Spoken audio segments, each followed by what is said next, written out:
Applications of Gauss theorem में electric field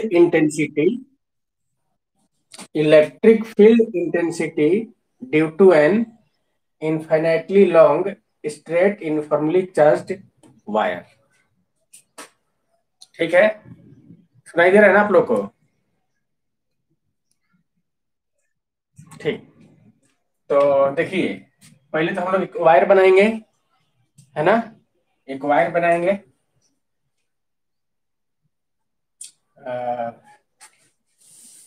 देखिए, एक वायर है, एक वायर है, ये इनफाइनाइटली है, मतलब बहुत ही लॉन्ग है, ये ऐसे। ठीक है, और इस पे चार्ज है ऐसे, चार्ज है। अब सवाल ये है कि इलेक्ट्रिक फील्ड पता करना है, इलेक्ट्रिक फील्ड पता करना है। इसकी वजह से तो हम लोग पढ़े थे, याद करिए, पॉइंट चार्ज की वजह से यहाँ पे कोई चार्ज है क्यों, यहाँ पे निकालना है, आर डिस्टेंस है। इलेक्ट्रिक फील्ड का फॉर्मूला याद करो, 1/4 पाई epsilon not Q/r²। Point charge की वजह से फॉर्मूला था। यहाँ पे डिस्ट्रीब्यूशन ऑफ चार्ज है, कैसा है, वायर पे है, यानी लीनियर है, तो लीनियर के लिए निकालना है। अब सवाल ये है कि अगर कोई चार्ज इनफाइनाइटली लॉन्ग है, इस पे चार्ज है, तो यार कूलम्ब्स लॉ लगा नहीं सकते, है कि नहीं? कूलम्ब्स लॉ लगा नहीं सकते, या ऐसा नहीं कर सकते कि ऐसे निकाल दें, E = 1/4 पाई एप्सिलॉन Q/r²। ये तब होता है जब चार्ज एक ही जगह हो, पॉइंट चार्ज हो, ये चार्ज का डिस्ट्रीब्यूशन हुआ है। तो कैसे होगा, निकालेंगे कैसे? तो ये वाली प्रॉब्लम हम लोग को होगी। ठीक, तो कुछ समझ में आया? कहानी क्या है? कहानी ये है कि पॉइंट चार्ज के लिए होता है formula 1/4 pi epsilon not Q/r²। लेकिन ये पॉइंट चार्ज नहीं है, लीनियर चार्ज डिस्ट्रीब्यूशन है। लीनियर चार्ज डिस्ट्रीब्यूशन मतलब कि यहाँ पे निकालने जाओगे आप किसी डिस्टेंस पे, मान लो आप यहाँ निकालने जा रहे हो, यहाँ पे, तो कैसे लोगे चार्ज? इतना चार्ज है, डिस्ट्रीब्यूशन है, इसका लीनियर चार्ज डिस्ट्रीब्यूशन जो होता है, डेंसिटी दिया रहेगा, लीनियर चार्ज डेंसिटी दिया रहेगा, लेमडा। लेमडा याद है? What is lambda? क्या होता है, डिफाइन आता है? किसको पता है लेमडा कैसे होता है? फॉर्मूला भी बता। लेंथ, ठीक है, यानी लेमडा =Q/L होता है, यानी लेमडा बराबर Q/L होता है। तो अब सवाल ये है कि कैसे निकाला जाए। देखो, बहुत इंटरेस्टिंग है। जब भी कोई पूछेगा कि लीनियर चार्ज डिस्ट्रीब्यूशन इसे है, आर डिस्टेंस पे निकालना है इलेक्ट्रिक फील्ड, तो बहुत इजीली क्या करना हम लोग को, तो लेमडा केवल दिया रहेगा। ठीक है, तो ये अपने से हम लोग क्या करेंगे, यहाँ पे एक गॉसियन सरफेस बनाएंगे। क्यों बनाएंगे गॉसियन सरफेस? क्योंकि हमें यूज करना है क्या, गॉस थ्योरम। गॉसियन सरफेस इसलिए बनाया जाता है ताकि ये सरफेस क्लोज बना दिया जाए, ताकि गॉस थ्योरम को अप्लाई कर सके। तो इस वायर को हम क्लोज बनाना चाहते हैं, किसी सरफेस के अंदर रखना चाहते हैं, तो क्या रख सकते हैं, कैसे रख सकते हैं? जैसे वायर है, इसको कहाँ बंद कर सकते हैं? तो इसी के शेप में होगा, उसी के अंदर डाल देंगे, है कि नहीं? जैसे आप लोग देखते हुए जो आता है, तो पेस्ट जो हम लोग देखते हैं उसके अंदर भरा रहता है, तो उसको ढक्कन में रखते हैं ऐसे ही। या फिर ब्रश होता है, ब्रश को भी इसी ढक्कन में डालते हैं, और बहुत सारी चीजें होगी ऐसा। तो उसी तरह इसको हम लोग क्या करेंगे, यहाँ से क्लोज बना देंगे सरफेस। तो इमेजिनरी सिलेंडर बनाएंगे। और सिलेंडर ही काहे बनाए, सिलेंडर ही क्यों बनाए? क्योंकि सिलेंडर में ही आएगा, ये तो सिलेंडर में ही आएगा, क्लोज होगा। इस स्फीयर में डाल नहीं सकते एक लाइन को, तो इसको हम लोग क्या बना देंगे, एक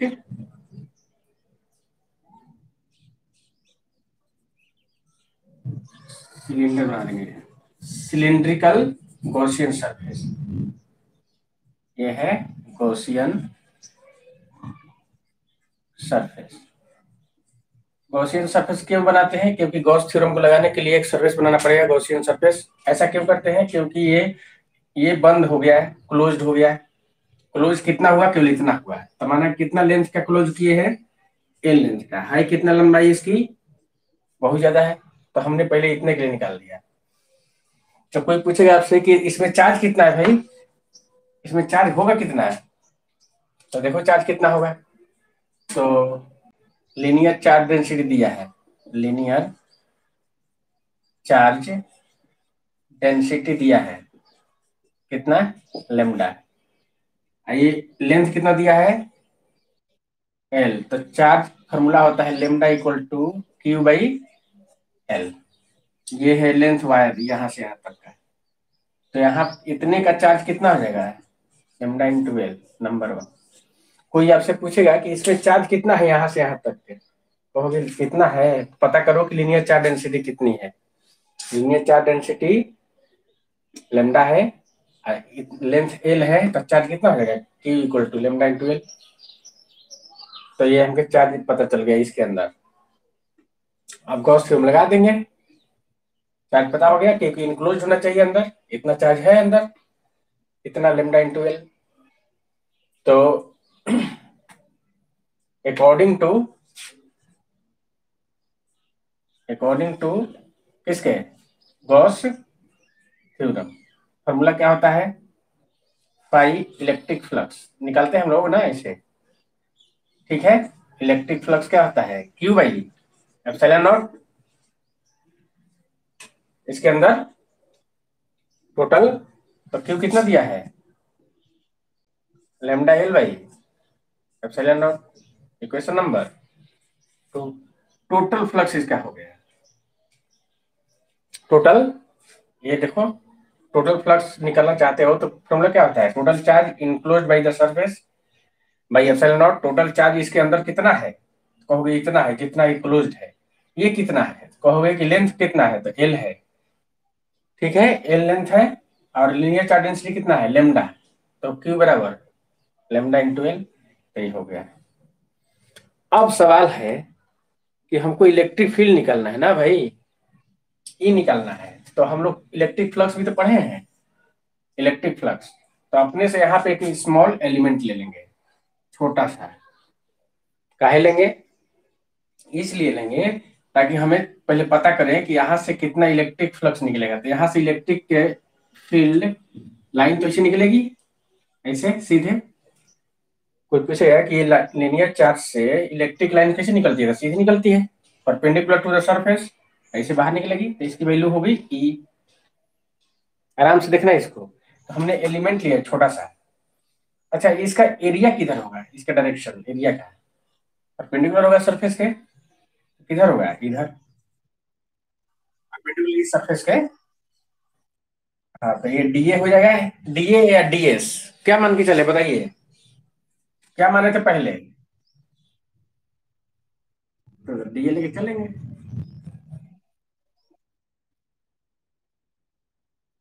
हाँ हाँ, तो आप लोग कैसे भी यूज कर सकते हैं, कोई दिक्कत नहीं। तो हमने डीए मान लिया, मान लो, या कहो डीएस मान लेते हैं, डीएस, ओके। अच्छा, एक ये सरफेस हो गया परपेंडिकुलर। अच्छा, इधर भी होगा ऐसा ही, उधर भी वैसा ही, इधर भी ऐसा ही। ये देखो ऐसा है, ये यहाँ पे हम लोग, यहाँ पे इलेक्ट्रिक फील्ड की डायरेक्शन इधर, एरिया भी इधर, इधर चारों तरफ ऐसे ही होगा। तो एक सरफेस ये ले लिया हमने, एक सरफेस कौन सा ले लिया है, ये वाला, ई।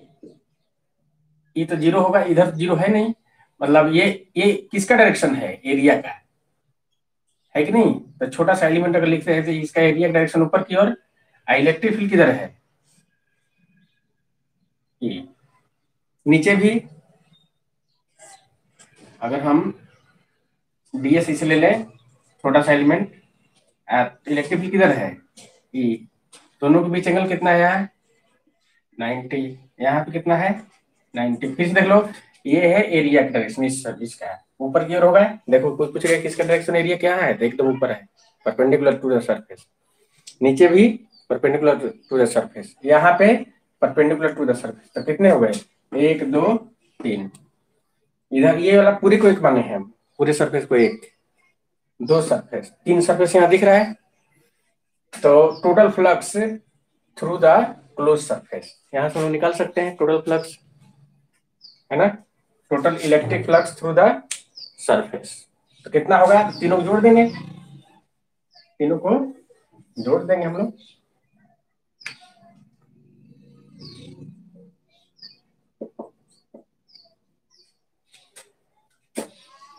तो तीनों को जोड़ने जा रहा हूं मैं, देखना, total electric flux, total electric flux through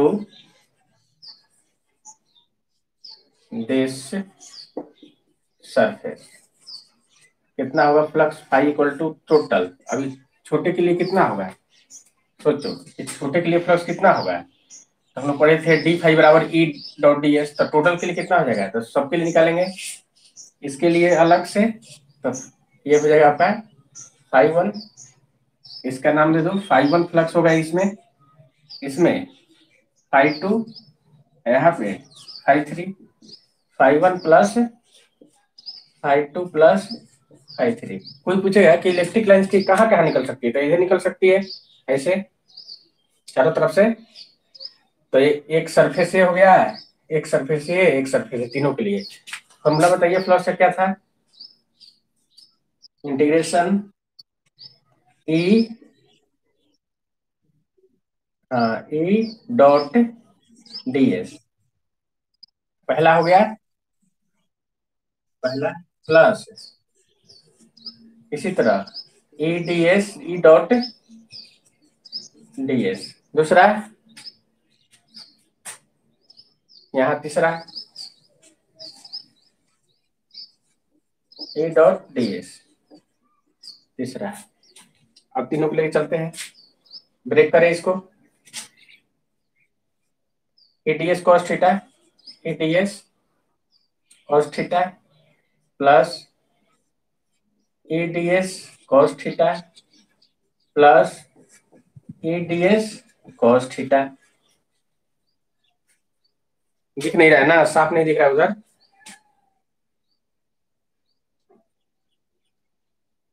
दिख रहा है कि इसको मिटा दूं, दिख रहा है, चलो। तो अब यहाँ देखो एंगल कितना है दोनों के बीच, ए और डी एस के बीच, देखो दोनों पैरेलल है, तो थीटा कितना है, 0 डिग्री। यहाँ पे थीटा कितना है, यहाँ पे नहीं। अच्छा, तो पहला वाला है ये दूसरा है ये तीसरा, पहला वाला तो 0 डिग्री है, तो यहाँ पे कॉस जीरो हो जाएगा, यहाँ पे A D S cos 0 degree है, यहाँ कॉस कितना होगा 90, यहाँ पे भी 90, तो कॉस 90 का मान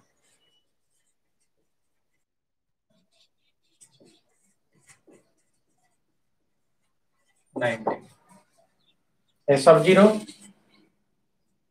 ये भी जीरो, बचेगा केवल कितना है,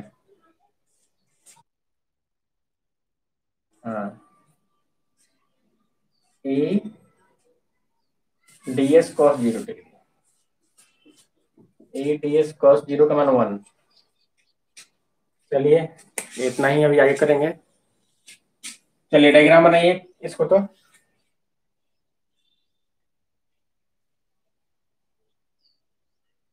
पहले सबसे पहले डायग्राम बनाइए,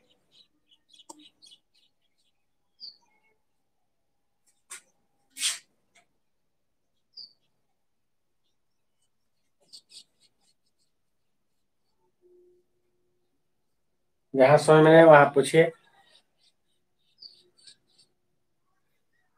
इसके स्क्रीनशॉट ले लो, इसका स्क्रीनशॉट ले लो।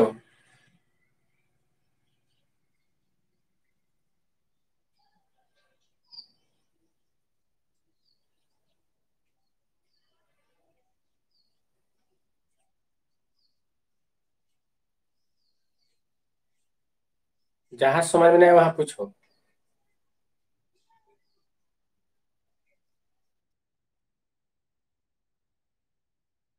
हम्म हम्म, ना ना कोई इफेक्ट नहीं होगा, डायरेक्शन ऐसे हो जाएगा।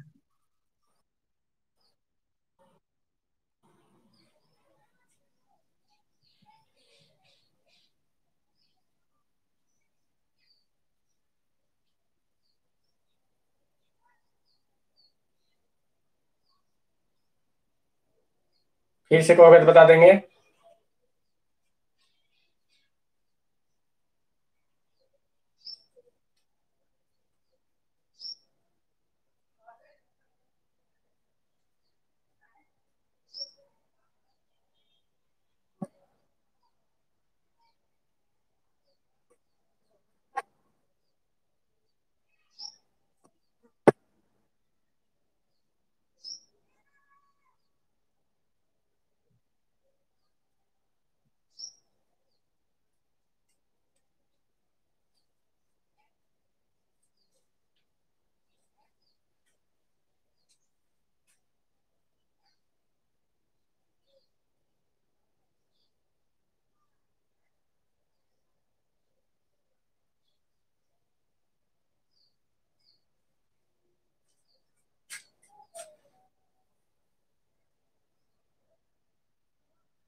हो गया सबका?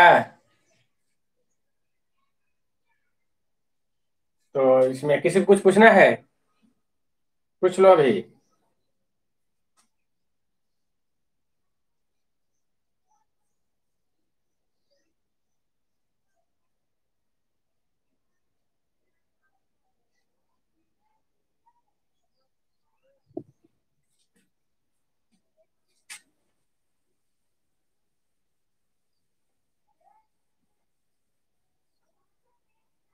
चलिए इसको आगे बढ़ाते हैं, इसी को, इसको आगे बढ़ाते हैं। तो आपका हो जाएगा यहाँ पे I E equal to E dot E D S. ये क्लोज इंटीग्रल है, इसका साइन है, ये इंटीग्रेशन का चिन्ह होता है साइन। इसको कर दोगे इसे तो क्लोज है, पूरा क्लोज के लिए। ठीक। अब यहाँ ई की वैल्यू देखो, यहाँ ई यहाँ पे जितना होगा वहां यहाँ भी उतना ही होगा। ई हर जगह कांस्टेंट है चारों तरफ, तो ये कांस्टेंट है। सिंस लिखेंगे यहाँ A is constant at each point on the Gaussian surface।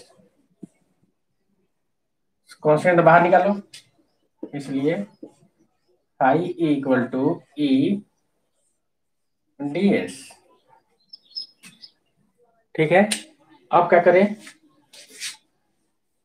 अब डीएस का इंटीग्रेशन तो पता ही होगा आप लोग को। डीएस का इंटीग्रेशन क्या होता है तो पता ही होगा। डीएस का इंटीग्रेशन होता है एस। एस इक्वेशन नंबर कौन सा टू? थ्री? अब इक्वेशन टू और थ्री देखिए, इक्वेशन नंबर टू है, दिख रहा है, आप लोग कॉपी में बनाए होंगे। इक्वेशन नंबर टू क्या है?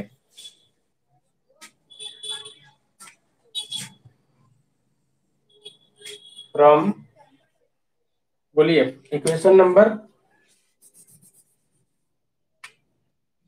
From equation two and three कितना था? टू फाइव कितना आया था?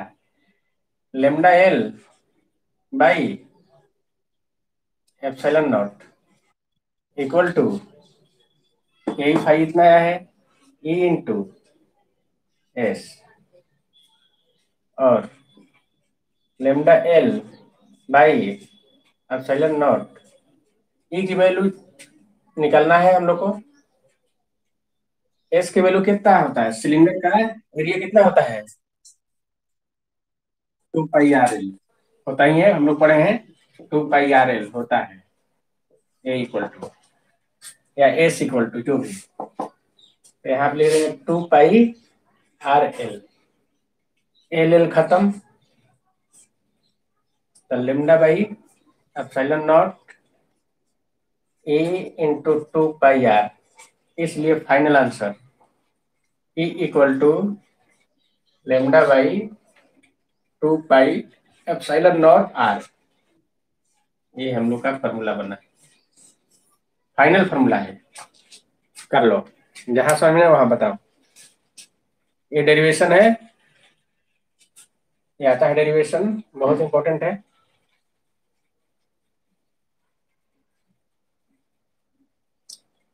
करिए इसको।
हो गया।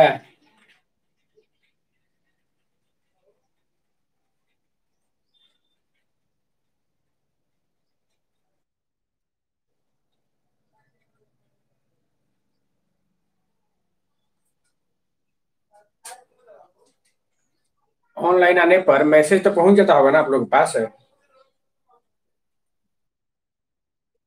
कैसे आता है, मतलब उसमें क्या लिख के आता है? ओके, डायरेक्टली मैसेज आता है फोन पे नहीं? ओके, ये सबको पता रहता है, इसका मतलब क्लास शुरू है, फिर भी ज्वाइन कम करते हैं, बाद में पढ़ेंगे आराम से।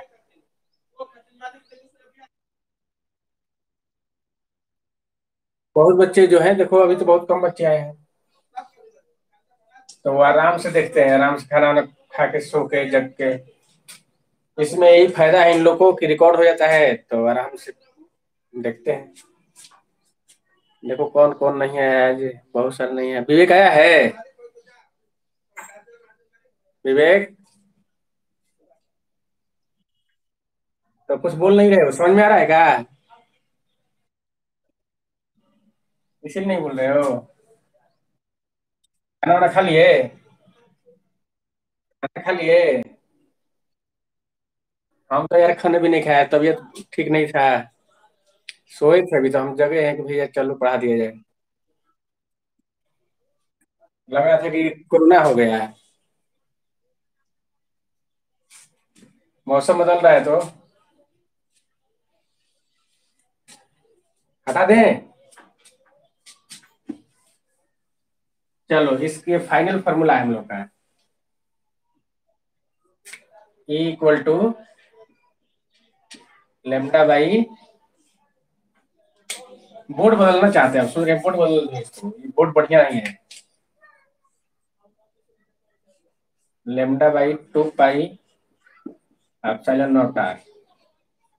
पिछली बार का बोर्ड है, जब पिछली बार लॉकडाउन लगा था ना, तब का बोर्ड है, बच्चे गए थे लाने के लिए और ऐसे ही ला दिए, मिल नहीं रहा था व्हाइट बोर्ड। अब लग रहा है कि नया लेना पड़ेगा फिर। ऐसा बोर्ड ला कर रख दिया सब, उसी पिछली बार ऐसे ही पढ़ाना पड़ा। चलो ये है फॉर्मूला। अब इसका देखो ध्यान से कि लेमडा तो कांस्टेंट है, 2 कांस्टेंट है, पाई कांस्टेंट है, एप्सिलॉन नॉट कांस्टेंट है, तो आर वेरिएबल है, ये आर वेरिएबल है। तो यानी कि E is inversely proportional to 1/r, लिख सकते हो कि नहीं अब? यानी कोई आपसे पूछेगा कि जो इलेक्ट्रिक फील्ड इंटेंसिटी होती है वो डिस्टेंस पे किस प्रकार डिपेंड करती है, किसमें किसमें? यूनिफॉर्मली चार्ज्ड वायर के लिए, लॉन्ग के लिए, तो यही से डिपेंड करती है। यानी कि हम ग्राफ खींचे, अगर इनके बीच अगर हम ग्राफ खींचे तो ई मान लीजिए, इसको इसको आर मान लीजिए, तो ग्राफ कैसा होगा बताइए तो? आर बढ़ाने पर, आर की वैल्यू बढ़ाने पर ई की वैल्यू घटेगी, और भी घटेगी कैसे? इस तरीके से। तो ग्राफ कैसा बनेगा? कर्व लाइन होगा ना, यानी ऐसे जाएगा। तो ये है ग्राफ, लिख दीजिए graph between E and R. करिए इसको, आता है ग्राफ खींचने के लिए। कभी कभी दोनों में डिफरेंस पूछ देता है, पॉइंट चार्ज के लिए इलेक्ट्रिक फील्ड आर डिस्टेंस पर, और लीनियर चार्ज डिस्ट्रीब्यूशन के लिए आर डिस्टेंस पे, तो उसमें होता है आर स्क्वायर, इसमें आर है, याद रखना है।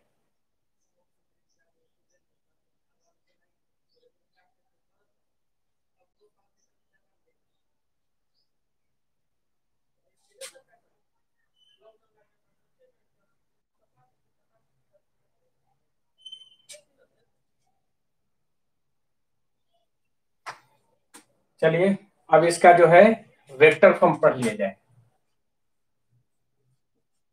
वेक्टर फॉर्म,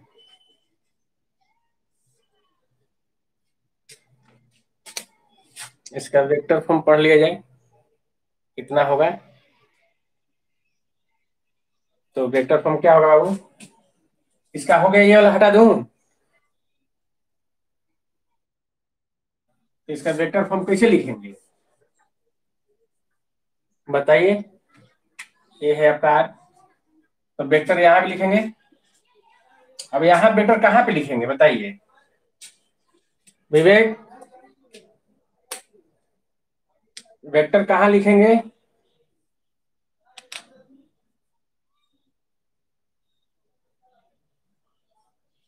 यहाँ पे लिखे, यहाँ पे लिखे, यहाँ लिखे, यहाँ लिखे, यहाँ लिखे, क्योंकि वेक्टर एक साइड पे लिख दिया, दूसरे साइड भी लिखना पड़ेगा ना। आर पे,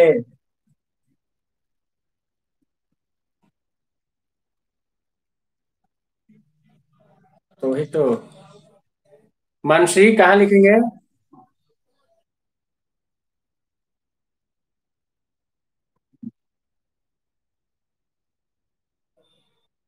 गुड। यहाँ पे यूनिट डालेंगे। हाँ, कैसे डालेंगे? तो यहाँ पे एन कैप लगा देंगे। ये है यूनिट वेक्टर, एन कैप है यूनिट वेक्टर, अपने से unit vector perpendicular to curve. कैसे भाई? देख लो, ई की डायरेक्शन इधर है। अब यहाँ पे नीचे वेक्टर डालेंगे नहीं, तो ऊपर डालेंगे तो अपने से नॉर्मल वेक्टर मान लेंगे इस सरफेस के परपेंडिकुलर, एन कैप। अगर ये नहीं डालना चाहते हो तो और डाल सकते हो आर कैप। आर्क डायरेक्शन में देखो, ये आर्क डायरेक्शन इधर है, आर्क डायरेक्शन है, इसी में यूनिट वेक्टर डाल देंगे, लिख लो।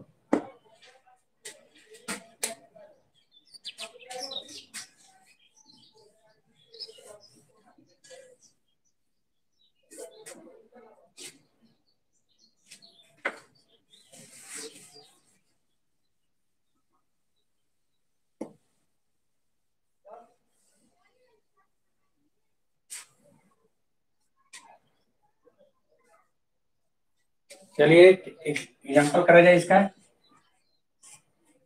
एग्जाम्पल करिए, लिखिए थे question.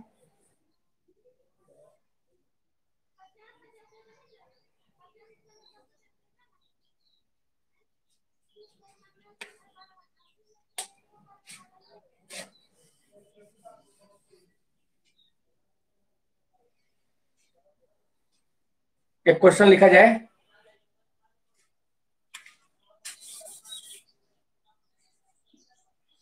An infinite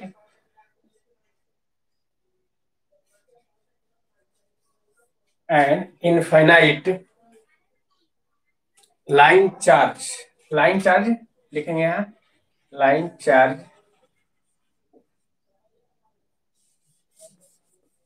produces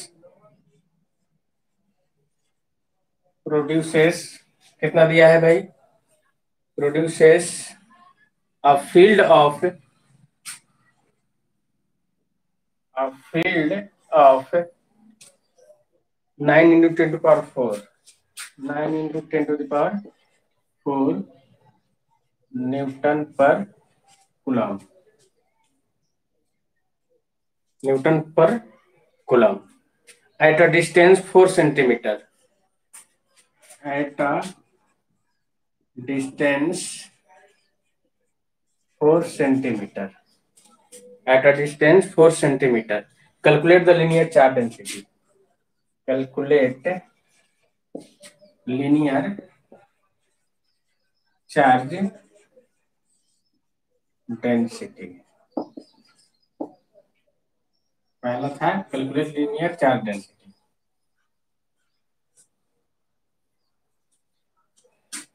What is the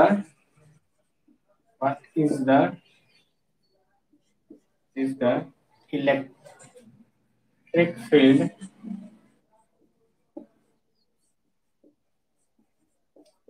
intensity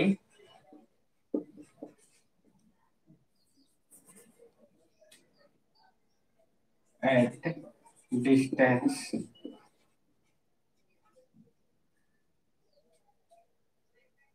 3 centimeter from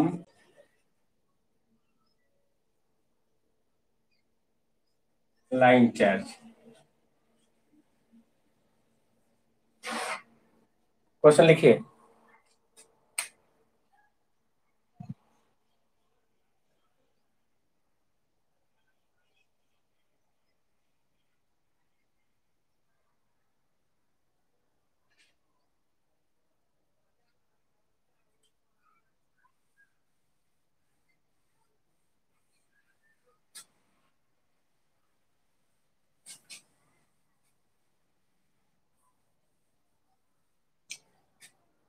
करिए तो क्वेश्चन, कितने लोग करते हैं, ट्राई करिए इसको। एन इनफाइनाइट लाइन वायर होगा, लाइन होगा चार्ज, प्रोड्यूस करता है इलेक्ट्रिक फील्ड कितना, एट अ डिस्टेंस 4 सेंटीमीटर पे, निकालिएगा आप लोग। ये दिया है आपका लेमडा, यहाँ पे है, कितने डिस्टेंस पे निकलना है, 4 डिस्टेंस पे दिया है। ई क्या मान दिया है, कितना दिया है, 9 इंटू 10⁴ न्यूटन पर कूलम। अब निकालना क्या है, लेमडा बराबर वाट। फॉर्मूला आप लोग को जब तक याद नहीं होगा तब तक कर नहीं पाओगे, तो कोई का फॉर्मूला निकलना पड़ेगा आपको। ई बराबर क्या होता है लीनियर चार्ज डिस्ट्रीब्यूशन में, यानी इनफिनाइट लॉन्ग वायर के लिए ई के फॉर्मूला क्या होता है ये पता होना चाहिए, है ना। तो ये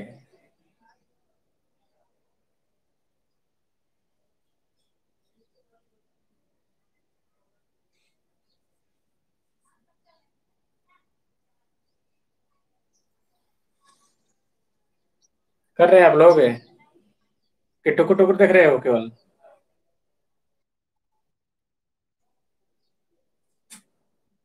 मनसा कर रही हो? सो गई?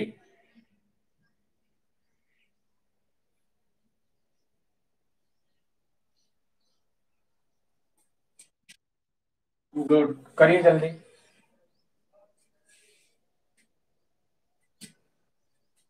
कैसे करोगे तुम लोग ना, हम समझ गए हैं कुछ लोग ना गलतियां क्या कर रहे होंगे।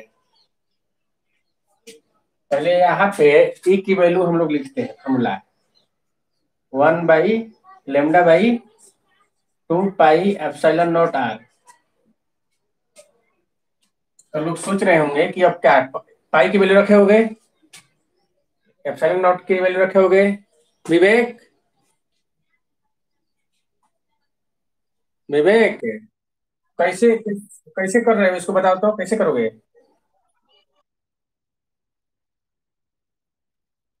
हाँ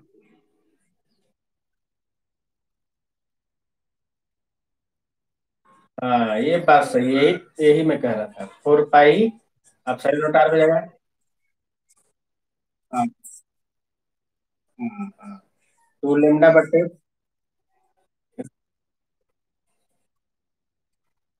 तो 1/4 पाई एप्सिलॉन नॉट अलग से लिख देता हूँ मैं।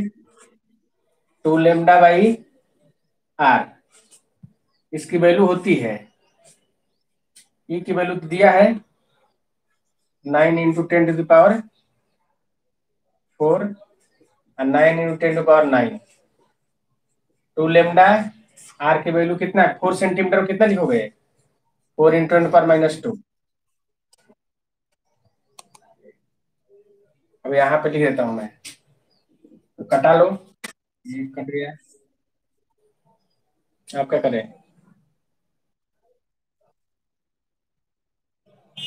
अच्छा, ये भी 2 हो गया, तो हो जाएगा आपका 10⁹ λ/10⁻²।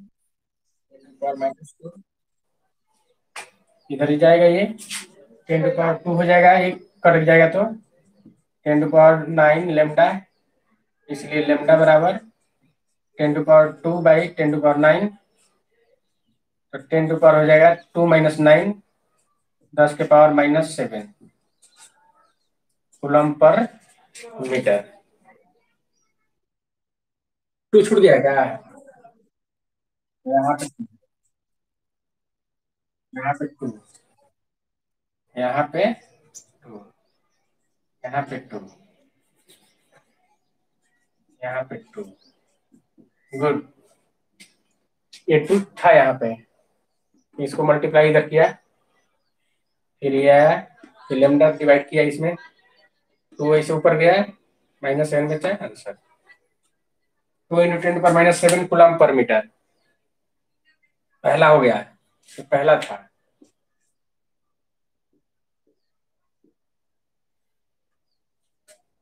सेकंड करिए तो।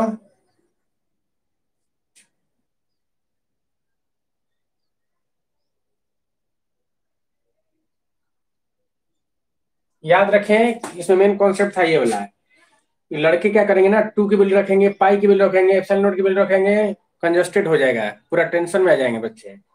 इसलिए पहले पता करो कि 2 पाई एप्सिलॉन नॉट को 4 पाई बना सकते हो कि नहीं, तो ऊपर नीचे 2 से मल्टीप्लाई करने से 4 पाई बना दिया है। और 1/4 पाई की वैल्यू होता है, कितना इजी हो गया है।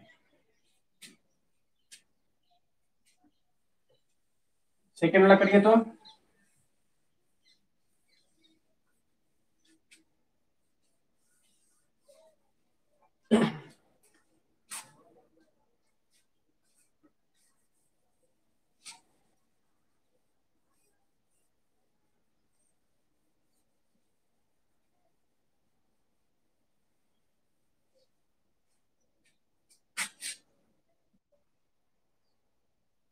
करो जल्दी करो।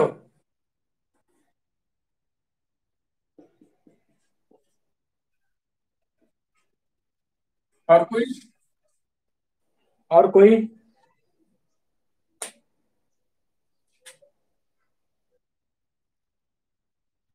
क्या 2 है? और कोई?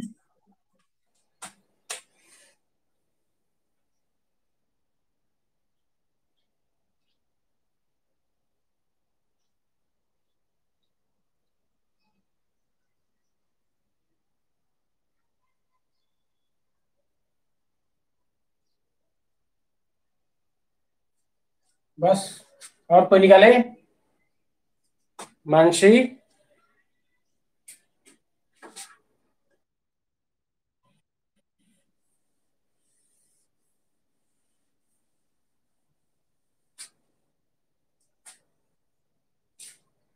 मानसा?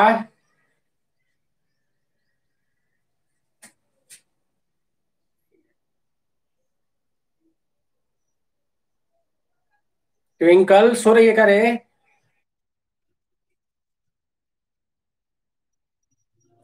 पता नहीं। ट्विंकल?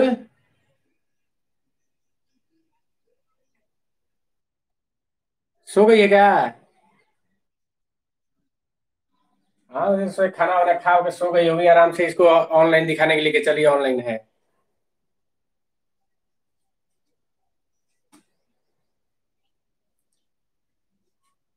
चलो देखो, कह रहा है कि what is the electric field intensity at distance 3 centimetre from the line. R बराबर कितना दिया है? 3 सेंटीमीटर। 3 × 10⁻² हो जाएगा मीटर। लेमडा निकाल चुके हो? 2 × 10⁻⁷ कूलाम पर मीटर। ई निकालना है। फॉर्मूला रखो ई का। ई बराबर 2 λ/4 πε0 r 1/4 πε0 को अलग करो। 2 λ/r। इसकी वैल्यू रखो 9 × 10⁻⁹। तो लेमडा की वैल्यू कितना निकला है? 2 × 10⁻⁷। आर कितना दिया है जी? 3 × 10⁻²। ओके। हाई हो गया, 3 से कट गया 3। 3 × 2 = 6 × 2 = 12। और ये 7, 9 × 2 = 11। 11 में 7 ये 4 न्यूटन पर। वेरी गुड आंसर, ठीक है विवेक का।